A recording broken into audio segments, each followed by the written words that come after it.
विद्यालयात उपस्थित झालेले प्रमुख अतिथी श्री धरमसिंग सुंदरडे साहेब, सहाय्यक पोलीस निरीक्षक, शेवगाव पोलीस स्टेशन यांचं मनोगत आज आपण येथे ऐकणार आहोत।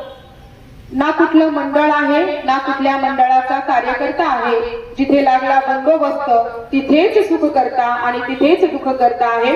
आणि म्हणून या श्री गणेशाच्या स्थापनेच्या निमित्तानं आज आपल्या महाविद्यालयामध्ये उपस्थित सुंदरडे साहेब यांचं मनोगत आपण येथे ऐकणार आहोत। सरांना मी विनंती करेल की आपण विद्यार्थ्यांना संबोधित करा।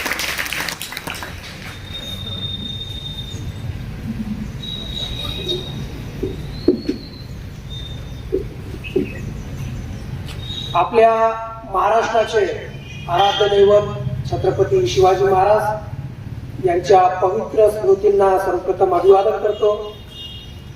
आबासाहेब काकडे माध्यमिक आणि उच्च माध्यमिक विद्यालय चे प्राचार्य, उपप्राचार्य, त्याचप्रमाणे मंचावर उपस्थित असलेले या महाविद्यालयाचे शिक्षक, शिक्षकेतर कर्मचारी तसेच कनिष्ठ महाविद्यालयाचे आर्ट्स, कॉमर्स आणि सायन्स या तिन्ही शाखेचे विद्यार्थी आणि विद्यार्थिनी मित्रांनो, आज सर्वप्रथम या महाविद्यालयाच्या प्राचार्य आणि उपप्राचार्यांचा मी आभार मानतो की त्यांनी पोलीस विभागातला एक प्रतिनिधी म्हणून तुम्हा सर्वांना मार्गदर्शन करण्यासाठी मला या ठिकाणी बोलवलेलं आहे। मित्रांनो, तुम्हा सर्वांना जसं माझा परिचय करून दिला तसं मी देखील माझा परिचय करून देतो।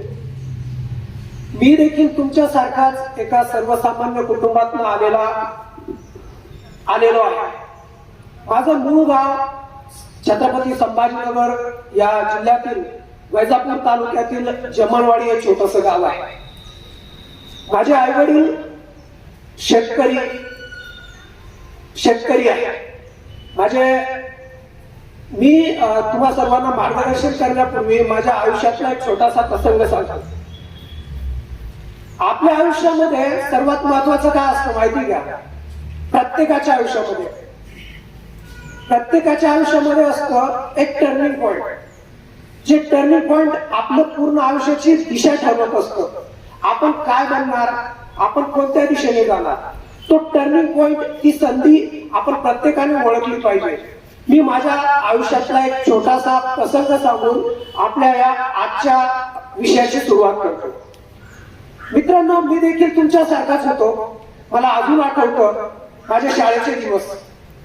माझं गाव जे आहे ते राजपूत समाजाचं, राजपूत परदेशी समाज माहिती तुम्हाला। माझी जी लँग्वेज आहे ती हिंदी आणि राजस्थानी मिश्रित लँग्वेज आहे। मला मराठी भाषा येत नव्हती, कारण 100% राजपूत समाजाचं गाव असल्यामुळे मराठी भाषा घरात पण कोणी बोलायचं नाही, गावात देखील कोणी बोलायचं नाही। त्यामुळे मी जेव्हा शाळेत जायचो तेव्हा फक्त शिक्षकांकडून मराठी भाषा मला शिकायला मिळायची। त्यामुळे पहिली, दुसरी, तिसरीला असताना मला मराठी भाषा बोलता देखील येत नव्हती। मग माझ्या आयुष्यामध्ये एक टर्निंग पॉइंट झाला, म्हणजे मी शाळेतला एकदम बॅक बेंचर्स होतो, एकदम ढ विद्यार्थी, सर्वात पाठीमागे बसायचो। मग माझ्या आयुष्यात एक टर्निंग पॉइंट असा झाला की माझे वडील अशिक्षित होते, ऊसतोडी कामगार होते। परंतु वडिलांनी काय केलं, 4थी पास झाल्यानंतर 5वी मध्ये माझी शाळा बदलली। म्हणजे माझं जे गाव होतं त्याच्या गावाला लागूनच एक नालेगाव म्हणून छोटस गाव आहे। पूर्ण मराठा समाजाचं गाव असल्यामुळे त्या ठिकाणी मराठी बोलणारे बरेच, म्हणजे जवळपास सर्व लोक मराठी बोलायचे। तर माझ्या वडिलांनी माझं शिक्षण 4थी पासून 5वी पासून त्या शाळेमध्ये केलं। आता त्या शाळेमध्ये काय होतं, 5वीला आता प्रत्येक शाळेमध्ये कसं असतं की जो हुशार विद्यार्थी असतो त्याला समोर बसवतात, बरोबर आहे की नाही? कारण हुशार विद्यार्थी सर्वांचा लाडका असतो शिक्षकांचा, त्यामुळे त्याला समोर बसवतात। आणि जो ढ विद्यार्थी असतो तो कुठे बसतो? पाठीमागे, बरोबर आहे की नाही? तर मी जो होतो 4थी पासून 5वीला गेलेलो, मला मराठी भाषा चांगली येत नव्हती, बोलता येत नव्हतं, मला इंग्रजी बोलता येत नव्हतं, लिहिता येत नव्हतं, तर मी सर्वात पाठीमागे बसायचो। पण माझ्या आयुष्यामध्ये अजून एक टर्निंग पॉइंट असा झाला, 6वीला असताना एक नवीन शिक्षक, जसं तुमच्या समोर जे शिक्षक आहेत तसं माझ्या आयुष्यामध्ये 6वीला असताना एक नवीन शिक्षक आले आणि त्यांनी शाळेमध्ये एक नवीन उपक्रम सुरू केला. उपक्रम कसा असायचा माहिती का, की ते शिक्षक एक धडा शिकवायचे आणि मग धडा शिकवल्यानंतर सर्व विद्यार्थ्यांना सांगायचे की मी उद्या या धड्याचे प्रश्न उत्तर तुम्हाला पाठ घेणार आहे. एका वाक्यात असेल, 2 ते 3 वाक्यामध्ये असेल, दीर्घोत्तरी असेल, रिकाम्या जागा भरणं असेल, जोड्या लावा असेल. मी तुम्हाला उद्या प्रश्नांची उत्तरं विचारणार. तुम्ही जायचं घरी आणि अभ्यास करून यायचं. आणि मग ते काय करायचे, समोरच्या विद्यार्थ्याला उठवायचे आणि त्याला प्रश्नाचं उत्तर विचारायचे.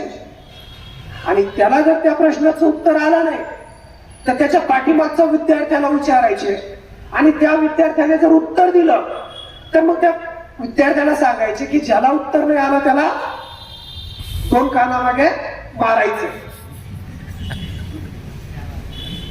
आता समजा 5 विद्यार्थिनी आहेत, त्या 5ही विद्यार्थिनींना एका प्रश्नाचं उत्तर आलं नाही, 6व्या विद्यार्थिनीला त्या प्रश्नाचं उत्तर आलं, तर तिने काय करायचं, पहिल्या 5 विद्यार्थिनी ज्यांना उत्तर नाही आलं त्यांना मारायचे. म्हणजे ते 2-2 मारायचे कानामागे.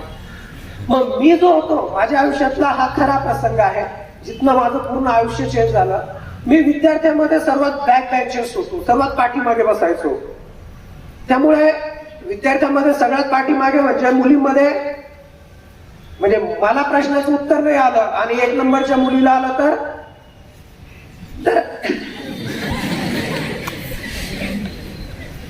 झालं असं की सरांनी त्या दिवशी एक प्रश्न विचारला, मला अजूनही तो प्रश्न लक्षात आहे की दिवाळी के दिन किसकी पूजा की जाती है. कोणाची पूजा करतो, बरोबर, लक्ष्मी जी की पूजा की जाती है. बरोबर की नाही. प्रश्न खूप सोपा होता, त्या प्रश्नाचं उत्तरही खूप सोपं होतं आणि मला ते आलं असतं, पण माझ्यामध्ये आत्मविश्वास नव्हता, न्यूनगंड होता. त्यामुळे मी उभा राहिलो आणि खाली मान घालून फक्त बघत राहिलो खाली. त्या प्रश्नाचं उत्तर मला आलं नाही. मग सरांनी 1 नंबरला जी मुलगी होती, आता 1 नंबरला म्हणजे सर्वात हुशार मुलगी असेल, बरोबर की नाही, एकदम चुनचुनीत मुलगी, अरे अभ्यासाने म्हणतोय मी, हुशार, चुनचुनीत म्हणजे हुशार. ती मुलगी उभी राहिली आणि तिने एकदम मस्त उत्तर दिलं, सर दिवाळी के दिन लक्ष्मी जी की पूजा की जाती है. सर म्हणे अरे वा, व्हेरी गुड, जा म्हणे मार त्याच्या 2 कानामागे. आता ग्रामीण भागातल्या मुली ज्या असतात, आता तुम्ही शेवगाव सारख्या तालुक्यामध्ये शिकतात, पण ग्रामीण भागातल्या मुली त्यातल्या त्यात थोडा लाजाळू असतात. त्या शक्यतो मुलांना मारायचं धाडस करत नाही. पण ती मुलगी आली, सरांनी 1 सांगितलं, तिने मला 2 मारला. आणि तिने ज्या मारल्या ते म्हणजे ते कानामध्ये जे हे असतात ना, पूर्ण ब्लॉक झालं. म्हणजे पुरुषामध्ये कसं असतं, पुरुष ही अहंकार असतो, इगो असतो, बरोबर की नाही. आपल्या देशामध्ये पुरुष सत्ताक पद्धती आहे की नाही. पुरुषामध्ये किती इगो असतो, मुलीने जर मारलं काही केलं तर त्या दिवशी माझ्यातला इगो जागा झाला. अक्षरशः तो दिवस मी माझ्या आयुष्यामध्ये कधीही विसरलेलो नाहीये. पूर्ण दिवसभर मी रडत होतो आणि विचार करत होतो की मला एका मुलीने मारलं म्हणजे माझ्यामध्ये काही आहे की नाही, काही करायची धमक आहे की नाही. खूप विचार केला, पूर्ण दिवस रडत बसलो. घरी आलो, घरी देखील रडत होतो. आई वडिलांनी विचारलं काय झालं, त्यांना मी ते सांगितलं की मला एका मुलीने मारलं. आणि त्या दिवशी मी जे पेटून उठलो, त्या दिवशी मी हाताचे पुस्तक घेतलं. त्याच्यानंतर मी अभ्यासामध्ये म्हणजे इतकं स्वतःला वाहून घेतलं की दुसऱ्या दिवसापासून मी सर्वात पुढे बसायला लागलो आणि मग मी सर्वांना मारायला लागलो. आता तुम्हा सर्वांना वाटेल की हे काहीतरी वेगळं आहे, परंतु 6वी मध्ये म्हणजे ज्या 6वी मध्ये मी बॅक बेंचर्स होतो, त्या 6वी मध्ये मी क्लासमध्ये फर्स्ट आलो.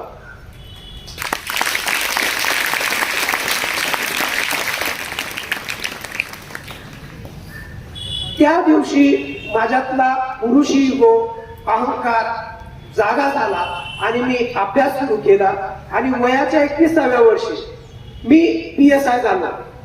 आणि या 21व्या वर्षी तुम्हाला सांगतो, हे सांगायचं कारण काय माहिती का, की आपण आपलं एक ध्येय ठेवलं पाहिजे. आयुष्यामध्ये यशस्वी होण्यासाठी काय लागतं माहिती का, काय लागतं, आपलं गोल पाहिजे. काय पाहिजे, गोल, ध्येय. तुम्हाला काय बनायचंय ते आतापासून तुम्ही ठरवलं पाहिजे, बरोबर की नाही. मग मी ठरवलं होतं, मी काय ठरवलं होतं माहिती का, मी PSI होण्याचं बिलकुल ठरवलं नव्हतं. मी 6वी पासून पुस्तक वाचायला सुरुवात केली आणि मी कंटिन्युअसली कन्सिस्टन्सी फक्त पुस्तक आणि पुस्तकच वाचायचो. माझे आई वडील अशिक्षित होते. माझा मोठा भाऊ 10वी मध्ये 3 वेळेस फेल होता.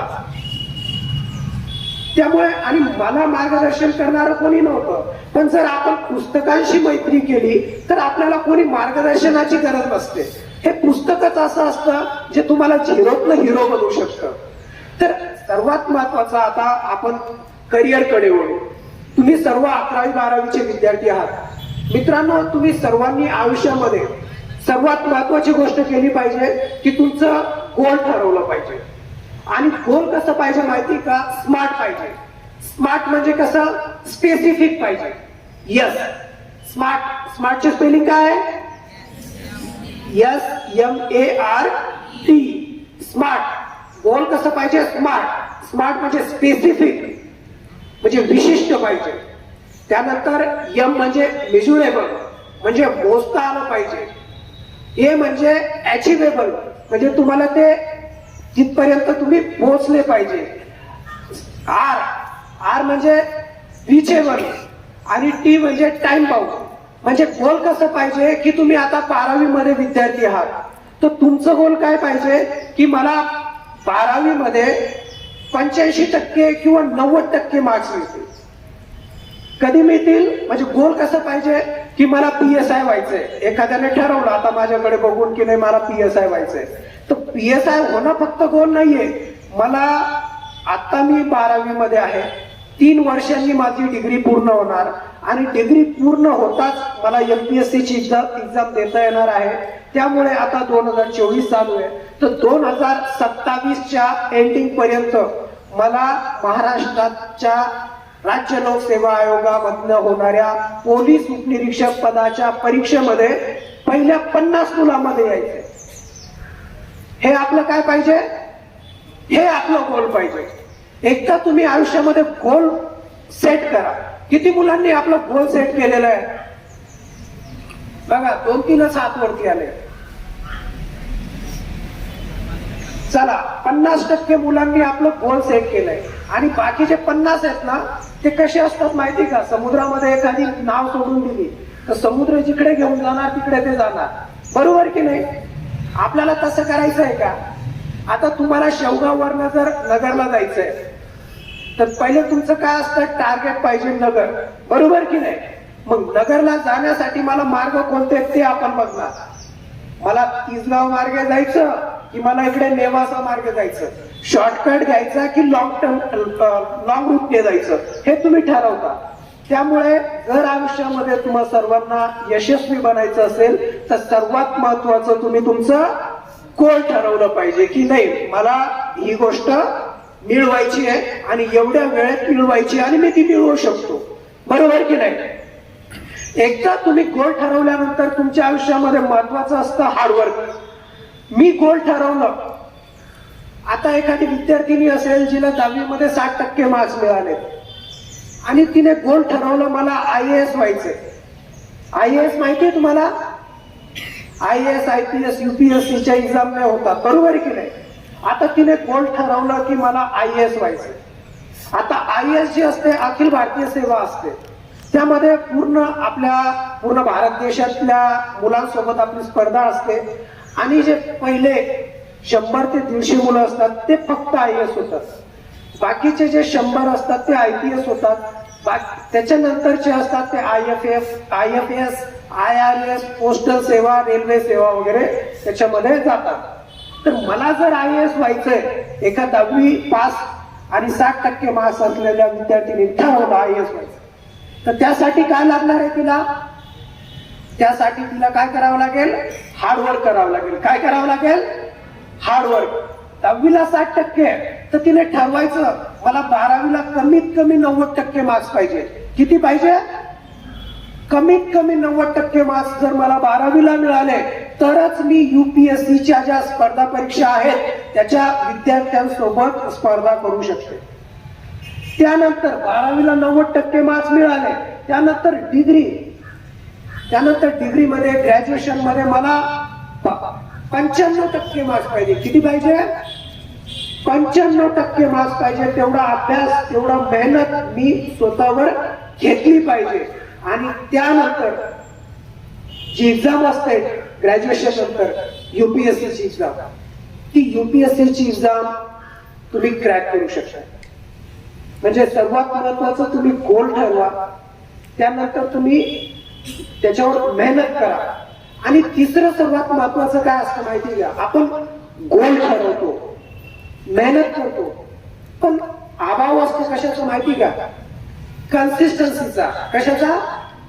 कन्सिस्टन्सी माहिती आहे? सातत्य. कन्सिस्टन्सी म्हणजे मी ठरवलं मला खूप शरीर बनवायचंय, मी जिम जॉईन केली, 1 महिना खूप मेहनत करतो मी, आणि नंतर काय खुश.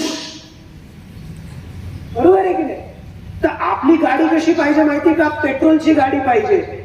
नाहीतर काही गाड्या असतात रॉकेलच्या, त्यांना काय असतं? पेट्रोलचा डोस द्यावा लागतो. तर ती गाडी पुढे जाते, परत बंद पडते, परत डोस द्यावा लागतो. तसं आपली गाडी पाहिजे का? नाही. आपली गाडी कशी पाहिजे? पेट्रोलची. म्हणजे एकदा डोस दिला की जोपर्यंत टार्गेटवर पोहोचत नाही तोपर्यंत ती बंद पडायला नको. म्हणजे सर्वात महत्वाचं तुम्ही गोल ठरवा, त्यासाठी मेहनत घ्या. आणि ती मेहनत कशी पाहिजे? जोपर्यंत मी ठरवलेलं गोल मी अचीव करत नाही तोपर्यंत मी थांबणार नाही. आता तुम्हाला माहिती ते विष्णू शास्त्री चिपळूणकर एकदा असं म्हटले होते, तुम्ही ते भाषण ऐकलं असेल की मी मराठी भाषेतला शिवाजी आहे. बरोबर आहे की नाही? म्हणजे शिवाजी हे फक्त नाव नाही, शिवाजी हे फक्त कर्तृत्व नाही, शिवाजी हे फक्त नेतृत्व नाहीये, तर छत्रपती शिवाजी हे सर्वोच्चतेचं प्रतीक आहे. मला काय व्हायचंय? मला काय व्हायचंय? तर ज्या क्षेत्रात असेल, ज्या प्रांतामध्ये असेल, तिथलं मला शिवाजी व्हायचंय, सर्वोच्च व्हायचंय. बरोबर आहे की नाही? आपले आराध्य दैवत कोण आहे? छत्रपती शिवाजी महाराज. ते कसे आहेत? सर्वोच्च आहेत. मग आपलं गोल पण कसं पाहिजे? आपलं गोल कसं पाहिजे? मोठं पाहिजे. तुम्हाला जर PSI बनायचं असेल ना मित्रांनो, तर तुम्हाला सांगतो की तुम्ही IPS गोल ठेवलं पाहिजे. आणि तुम्हाला जर कॉन्स्टेबल बनायचं असेल तर तुम्ही कमीत कमी PSI गोल ठेवून PSI अभ्यास केला पाहिजे, तर तुम्ही कॉन्स्टेबल बनता. बरोबर आहे की नाही? तुम्ही गोल कोणतंही ठेवा, कोणत्याही क्षेत्रातलं ठेवा, पण त्या क्षेत्रातलं सर्वोच्च गोल ठेवा. तुमचं जर गोल असेल मला इंजिनियर बनायचंय, तर तुम्ही इंजिनियरचं गोल ठेवू नका. मला इंजिनियर बनायचंय पण मला IIT मुंबई मधलं इंजिनियर बनायचंय. काय बनायचंय? IIT मुंबई म्हणजे IIT मधून मला इंजिनिअरिंग करायची आहे, मला MBA करायचंय. पण महाराष्ट्रातल्या, भारतातल्या ज्या सर्वात मोठं MBAचं कॉलेज आहे तिथे मला ऍडमिशन मिळाली पाहिजे आणि फ्री मध्ये मिळालं पाहिजे, आणि तिथलं मला MBA करायचंय.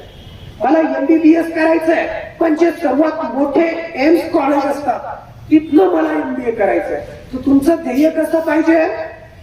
तुमचं ध्येय पाहिजे मोठं.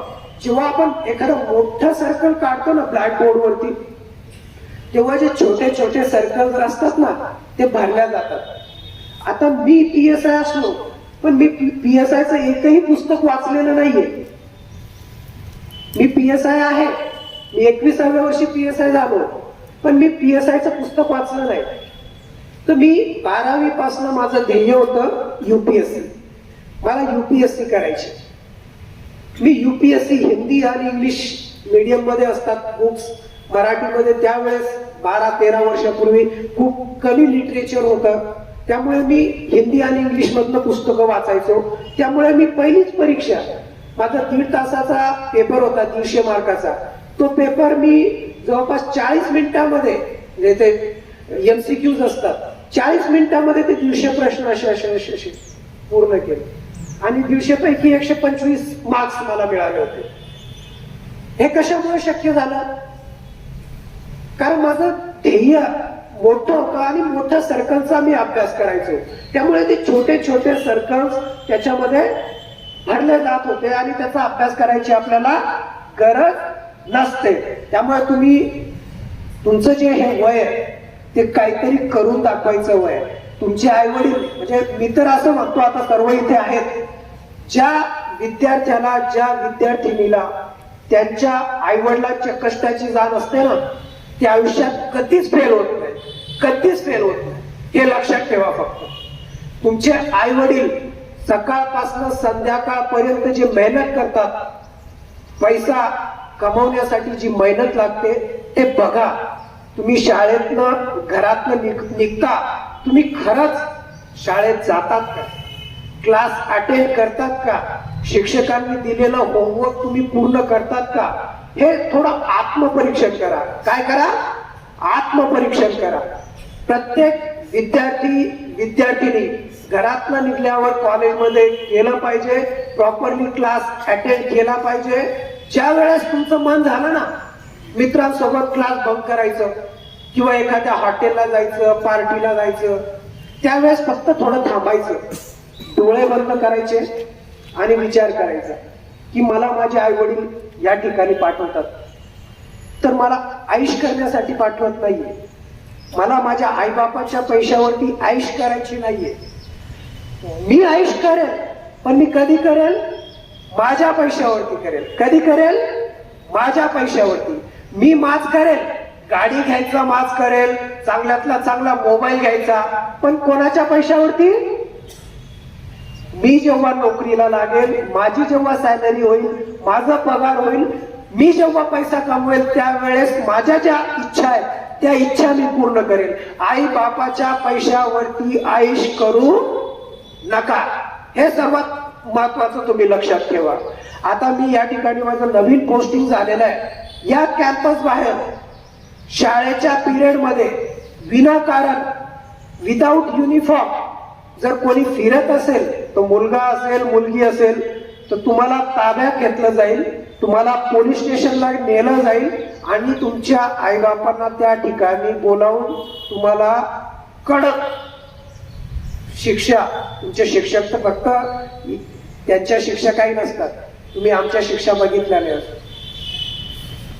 तर तुम्हा सर्वांना माझं सांगणं आहे की आपल्या आई वडिलांचे जे कष्ट असतात त्याची आपण जाणीव ठेवली पाहिजे. अजून फक्त 2 मिनिटं घेतो. बोर होताय का तुम्ही?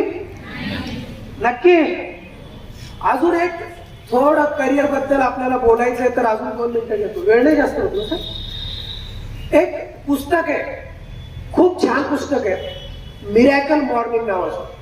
कोणी ऐकलंय नाव? The miracle morning. मॅडम ऐकलं तुम्ही?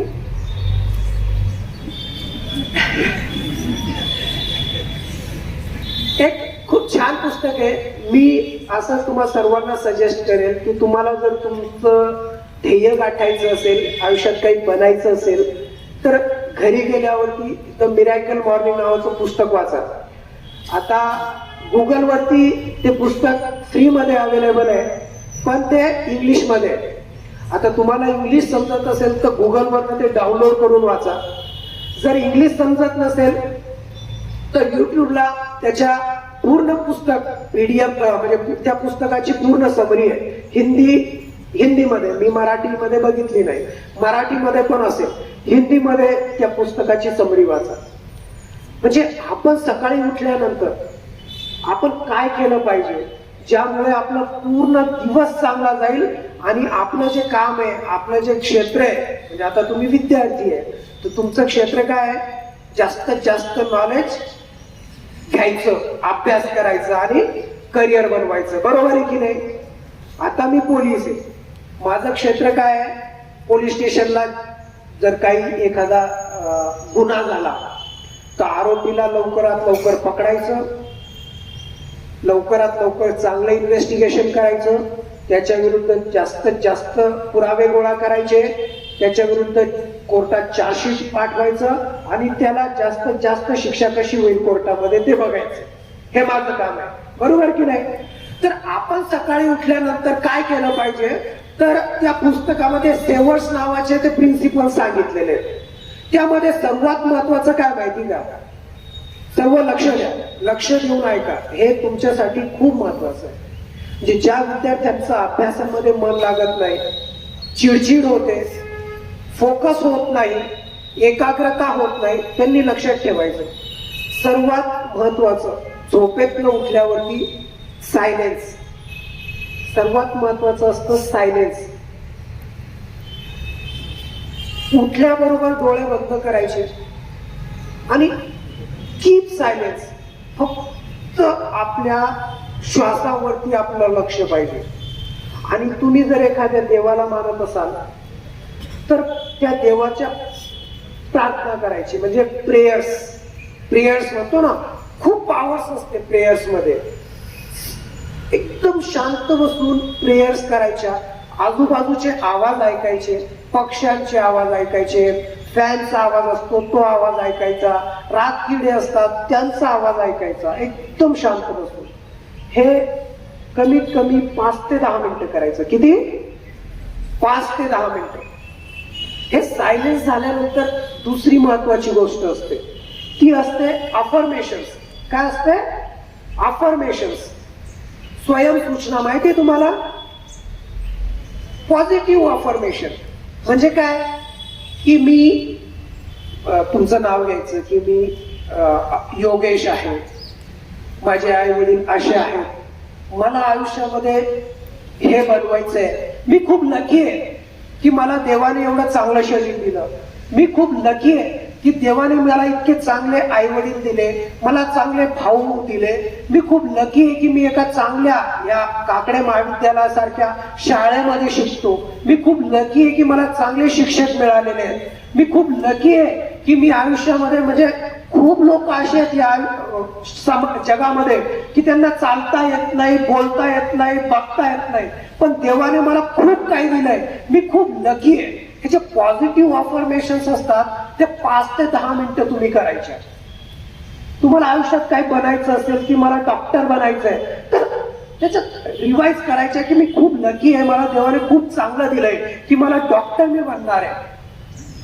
हे असतं अफर्मेशन. या पॉझिटिव्ह अफर्मेशन जर तुम्हाला माहिती नसतील तर तुम्ही युट्यूबला बघा, त्याच्यामध्ये पॉझिटिव्ह अफर्मेशन्स असतात. तुम्ही 5 मिनिटासाठी तुम्ही युट्यूब लावून द्या, डोळे बंद करा आणि ते जे अफर्मेशन सांगतात ते तुम्ही स्वतः हे करायचे त्या 5 मिनिटासाठी त्या अफर्मेशन्स. त्यानंतर अफर्मेशन झाल्यानंतर असतं व्हिज्युअलायझेशन. व्हिज्युअलायझेशन म्हणजे काय? डोळे बंद करायचे. खूप पॉवरफुल आहे. तर तुम्हाला जे बनायचंय, म्हणजे आता तुम्ही डोळे बंद करा, सर्वांनी डोळे बंद करा बरं एकदा. चला डोळे बंद करा.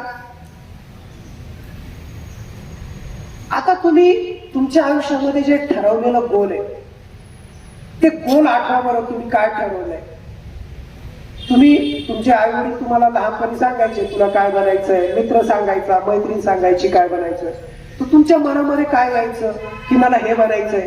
ते गोल आठवा आणि ते गोल आठवल्यानंतर तुम्ही व्हिज्युअलाइज करा की ते गोल तुम्ही येत्या 5 वर्षामध्ये ते गोल मिळवलेलं आहे किंवा 7 वर्षामध्ये ते गोल तुम्ही अचीव्ह केलेलं आहे. तुमचं जर गोल असेल PSI बनायचं तर तुम्ही व्हिज्युअलाइज करा की मी PSI झालेलो आहे, माझं MPSC मधनं मी PSIच्या रँक मध्ये आलेलो आहे, आई वडील माझा सत्कार करताय, आमच्या शेजारी माझा सत्कार करताय, त्यानंतर मी ट्रेनिंगला गेलेलो आहे, माझं ट्रेनिंग खूप चांगलं झालेलं आहे, मी आता PSIचा युनिफॉर्म घातलेला आहे अंगामध्ये. ते काय तो खाकी युनिफॉर्म, ती कॅप, ते हातात लाठी, मी एका पोलीस स्टेशन मध्ये बसलेलो आहे ते खुर्चीवरती बसलेलो आहे, एक आरोपी येतो, चोरी करून येतो, मी त्याला 2 तंटे मारतोय. आठवला? केलं व्हिज्युअलाइज? त्यानंतर कोणाचं असेल ध्येय डॉक्टर बनायचं, ते त्यांनी व्हिज्युअलाइज करा की मी डॉक्टर झालेलो आहे, माझ्या अंगात पांढरे कपडे आहे, गळ्यामध्ये स्टेथोस्कोप लटकवलेला आहे, एक ऍक्सिडेंटचं पेशंट माझ्याकडे आलेलं आहे, त्याला इमर्जन्सीची गरज आहे, मी लगेच नर्स बोलवतो, त्याला ऑपरेशन थिएटर मध्ये घेऊन जातो, लवकरात लवकर ऑपरेशनची तयारी करतो आणि चांगल्यात चांगलं त्याचं ऑपरेशन करतो आणि त्याचा जीव मी वाचवतो. असं व्हिज्युअलाइज केलं तुम्ही? आता डोळे उघडा. केलं व्हिज्युअलाइज? कसं फील होतं? चांगलं फील होतं की नाही? मी फक्त एक पोलीस आणि डॉक्टरांबद्दल बोललो. तुमचं जे ध्येय असेल ना ते तुम्ही व्हिज्युअलाइज करायचं आत्तापासून, की मला हे व्हायचंय तर मी आत्ताच त्याचा विचार करायचा. तुम्ही जेव्हा असं करता ना तेव्हा तुम्ही तसं वागायचा प्रयत्न करता, ती मॅच्युरिटी तुमच्यामध्ये येते आणि त्याच्यानंतर ते ध्येय 100%. ते लॉ ऑफ अट्रॅक्शन सगळ्यांनी ऐकलं असेल, लॉ ऑफ अट्रॅक्शन, आकर्षणाचा सिद्धांत. ते शाहरुख खान म्हणतो ना, अगर तुम किसी चीज को शिद्दत से चाहो तो पूरी कायनात उस चीज को तुम्हें मिलाने में जुट जाती है. बरोबर की नाही?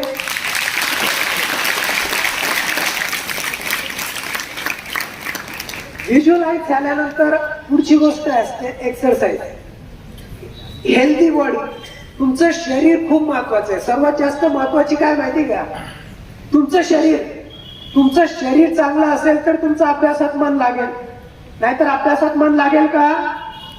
तर प्रत्येकाने सकाळी सायलेन्स म्हणजे शांत बसल्यानंतर, अफर्मेशन केल्यानंतर, व्हिज्युअलाइज केल्यानंतर स्वतःच्या शरीराला 20 ते 25 मिनिटं दिले पाहिजे. मग तुम्ही जिमला जा, तुम्ही ग्राउंडवर एक्सरसाइज करा, किंवा तुम्ही घरी बसून योगा करा, कपालभाती, प्राणायाम, अनुलोम विलोम, तुम्हाला जे जमेल ती एक्सरसाइज करा. पण कमीत कमी 20 मिनिटं करायची. किती? 20 मिनिटं ती एक्सरसाइज तुम्ही केली पाहिजे. कारण तुमचं शरीर चांगलं राहणार तेव्हा तुमचं अभ्यासामध्ये लक्ष राहील. बरोबर आहे की नाही? नाहीतर अभ्यासात लक्ष लागेल का? नाही. तर एक्सरसाइज महत्वाची. त्याच्यानंतरच महत्वाची गोष्ट येते रीडिंग, म्हणजे वाचन. कमीत कमी 15 ते 20 मिनिटं तुम्ही अवांतर वाचन केलं पाहिजे. अवांतर वाचन माहिती आहे? जी पुस्तकं असतात, सेल्फ हेल्प पुस्तकं बरीच असतात मार्केटमध्ये, बरोबर आहे की नाही?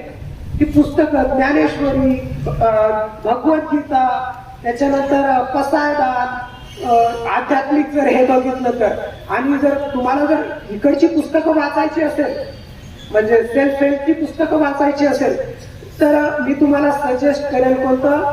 The 7 habits of highly effective people. त्यानंतर द पॉवर ऑफ नाव. त्याच्यानंतर द गोल नावाचं एक पुस्तक आहे छानपैकी. मिरॅकल मॉर्निंग तर मी तुम्हाला सांगितलंच. एक खूप छान छोटस पुस्तक आहे, तुम्ही सर्वांनी लक्ष ठेवा. The monk who sold his Ferrari. मराठीमध्ये संन्यासी ज्याने आपली संपत्ती विकली नावाचं एक पुस्तक आहे.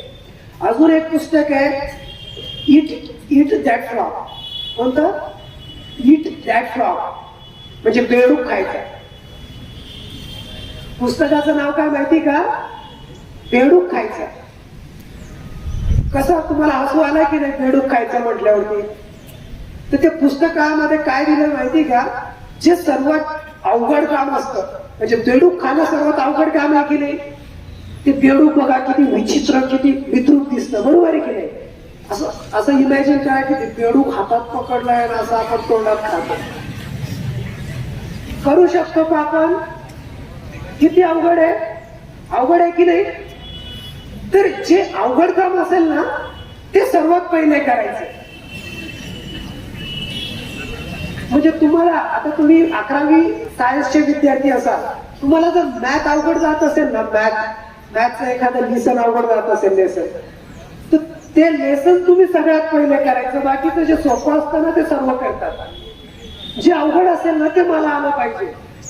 मला जर सर्वात पुढे जायचंय ते जे सर्वांना येतं ते मला आल्यावरती तर सर्व सारखे राहतात.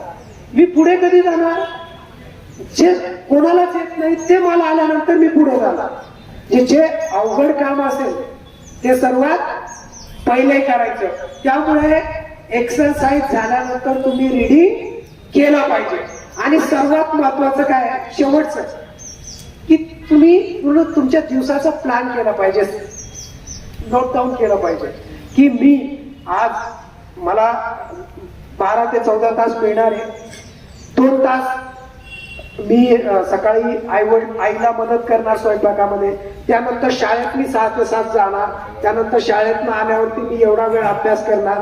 संध्याकाळी मला एवढा वेळ मैत्रिणीसोबत मित्रासोबत गप्पा मारायला जायचा आहे आणि संध्याकाळी एवढा वेळेस मी अभ्यास करणार आहे. तुमचं दिवसाचं जे प्लॅनिंग असतं ना ते तुम्ही सकाळीच नोट डाऊन करायचं एका वहीमध्ये आणि ती वही तुमच्या सोबत राहिली पाहिजे. आणि ही वही इतकी महत्वाची असते की तुम्ही थोडं तरी म्हणजे ते शमी घोडा माहिती का? बैलांची शर्यत असते. त्याच्यामध्ये त्या बैलांच्या त्या घोड्याच्या डोळ्याला झापडा लावलेली असतात बघा, फोकस.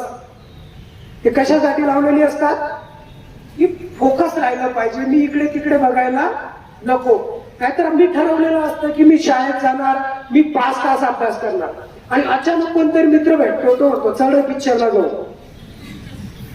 बरोबर आहे की नाही? मग आपण पण म्हणतो यार जाऊ दे तू अभ्यास, चल करू एन्जॉय मस्त, आज जाऊ दे. काय असं होतं की आपलं जे ध्येय असतं त्याच्यावरनं आपण बाजूला सरकतो आणि वेगळंच कुठेतरी लोकांच्या सांगण्यावरनं वाहवत जातो.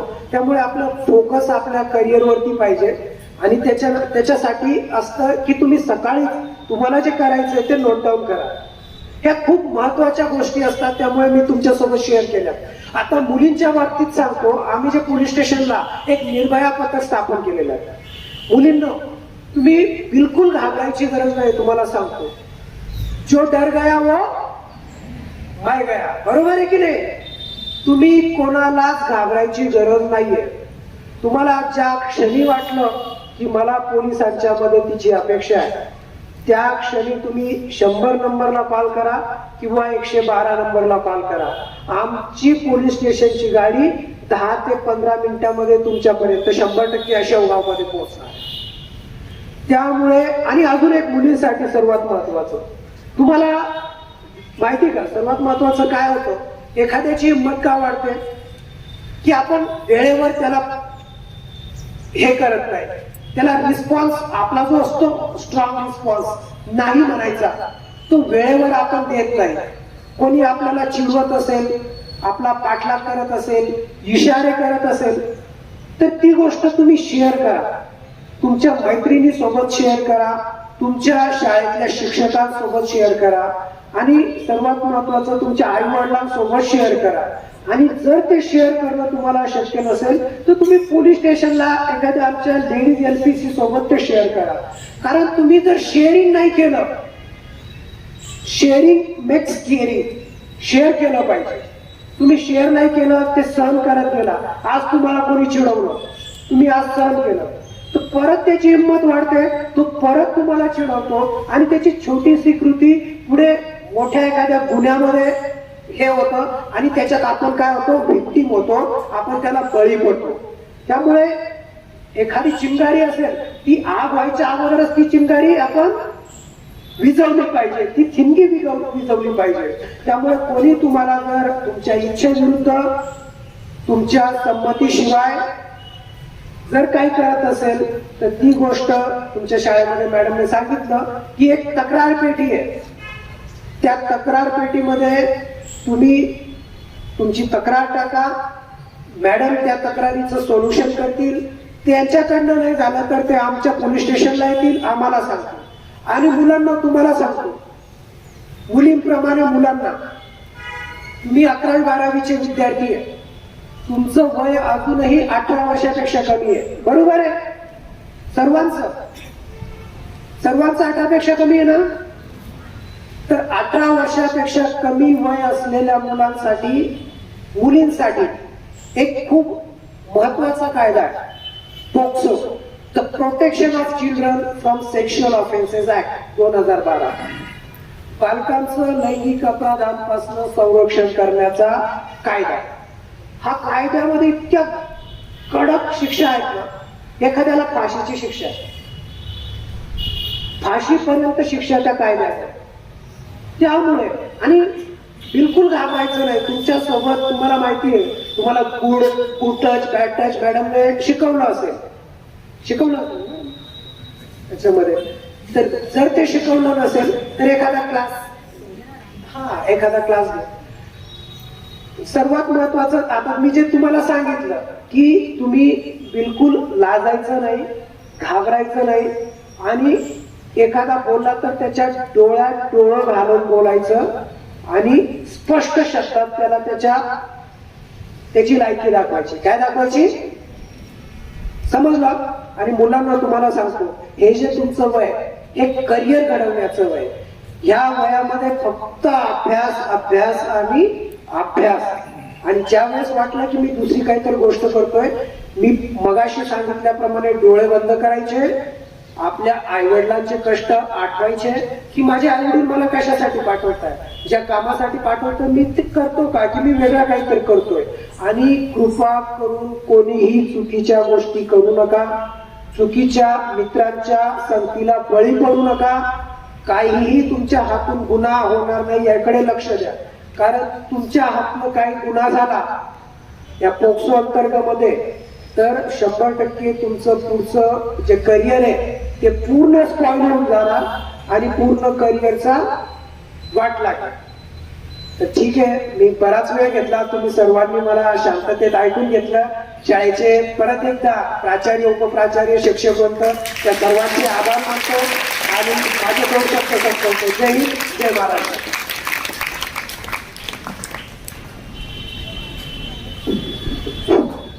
धन्यवाद सर. सरांनी आपल्याला अतिशय सुंदर असं मार्गदर्शन इथे केलेलं आहे. सर, सुरुवातीपासून तुम्ही तुमच्या बालपणीचा जो प्रसंग सांगितला, खरं म्हणजे आम्ही पिक्चर मध्ये सिंघम पाहिलाय, परंतु आज आम्ही वास्तविक जीवनातले सिंघम इथे आमच्या मंचावर पाहिलेले आहेत. आणि तुमचा जो प्रसंग मी ऐकला त्यावरनं मला असं म्हणावंसं वाटतं की शेर तो आतंक मचाता है, लेकिन घायल शेर तबाही मचाता है. आणि आणखीच तबाही तुम्ही वयाच्या 21व्या वर्षी MPSC परीक्षा पास केली.